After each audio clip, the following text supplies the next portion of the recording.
Welcome back to the We See Monsters channel. I'm your host, Jenna.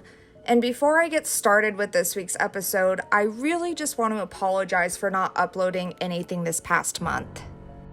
Now, I do have a good reason for it. My family and I got into a pretty bad car accident, and it's really left me in a bad place, both physically and emotionally.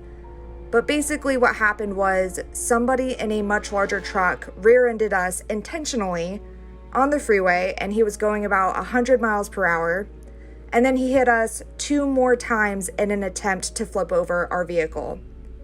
I would also like to add this incident occurred out of nowhere, and the driver who hit us had also rammed into several other cars on the freeway as well. But the worst part is he actually got away and he still has not been caught.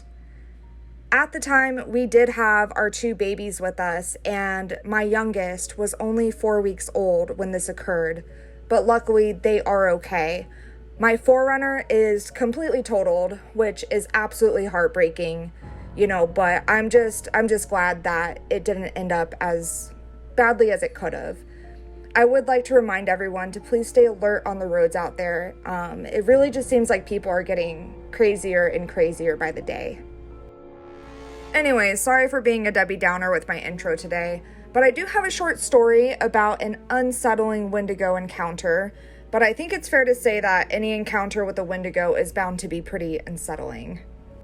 But we'll go ahead and jump right into this week's story. To start off my story, this happened to me when I was about 10.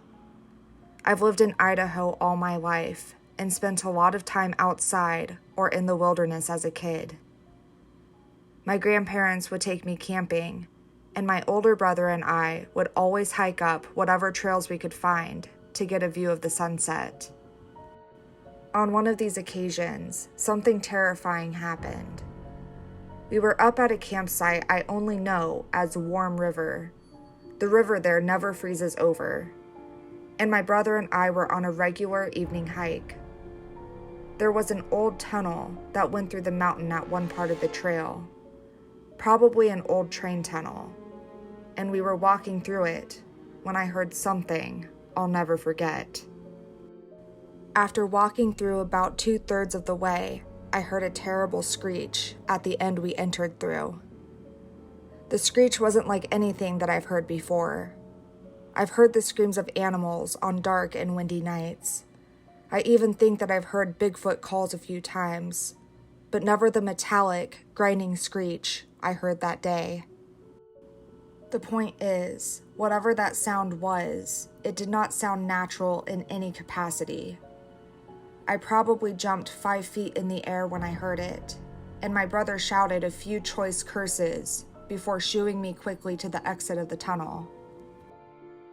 At this point, my brother decided we should just continue walking and head back after whatever made the noise hopefully cleared out.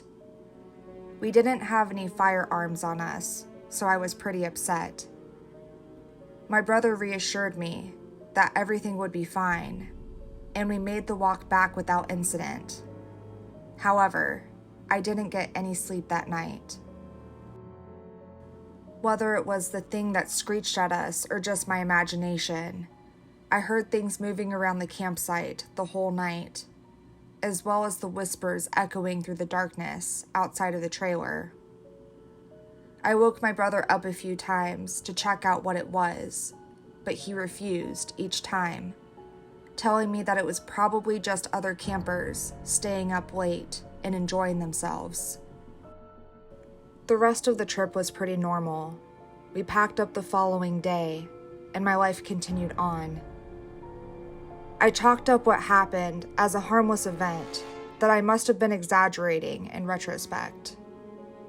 A few weeks later, I went up to Pine Basin, an old ski lodge my family rented each year for family reunions. Here, I would mess around with my cousins, our favorite activities being what we called night games. We would play hide and seek, a game called Ghosts in the Graveyard, and other games like that. On one instance, I was chosen to be the seeker for a hide and seek game.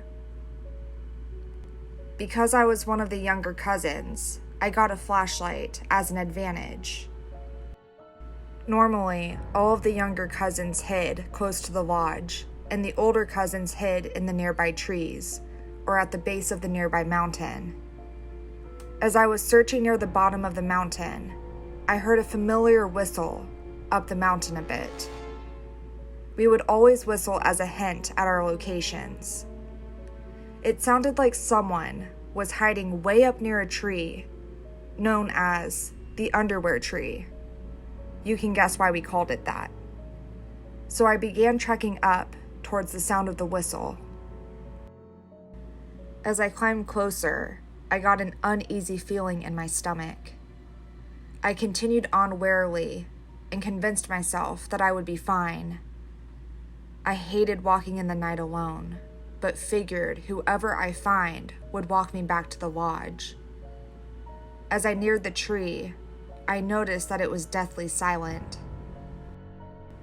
This alerted me that something was very wrong, because you could always hear the adults having fun back at the lodge.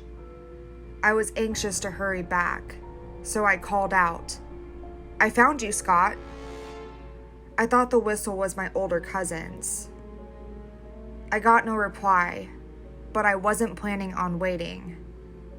As I began walking back down the path, I heard a voice call, "You almost had me." So I ran back up to investigate. I flashed my light in the branches of the tree and saw a monstrosity that was not my cousin. It looked like a poorly drawn stick figure made into a human with its emaciated figure and lifeless eyes. I remember its face looked like the skin on its head was being pulled from behind. It had torn and stretched features. As soon as I saw the creature, I screamed. I dropped the flashlight and ran back to the lodge. The entire time, I was overcome by an overpowering smell, and I could hear the thing running after me. As I approached the camp, I saw a few people, my cousins, at the bottom of the mountain waiting for me. I was crying and shaking, and they took me inside. I told my dad what happened, but my cousins all said they didn't see anything following me. The adults kept us inside for the night, and I kept hearing sounds drifting in from the mountains. I never played night games after that happened, and was always terrified that my cousins wouldn't listen to my warnings. Ever since that night, I have always felt uneasy up in those mountains. I used to be really religious and figured it was a demon of some kind trying to kill me or something like that, but those mountains have never felt the same after that incident. A few years ago, the game Until Dawn became really popular, and I watched a walkthrough of it on YouTube. When the Wendigo first appeared in-game, I got chills down my spine. It was exactly what I saw, and I did a ton of research on them. I figure someone must have gotten snowed in at that old lodge and resorted to cannibalism, but that doesn't explain what happened at Warm River. I still hear that screech from time to time, and it never occurred to me until watching Until Dawn that they might be from the same thing, the Wendigo, and it scares the hell out of me every time. Heck, I even heard it earlier tonight, and that's why I decided to finally write my story down. If you ever hear whistling in the woods, don't take it lightly. Get out of there as quickly and as safely as you can. For more spooky content, you can click the links below to check out my TikTok and listen to the We See Monsters podcast.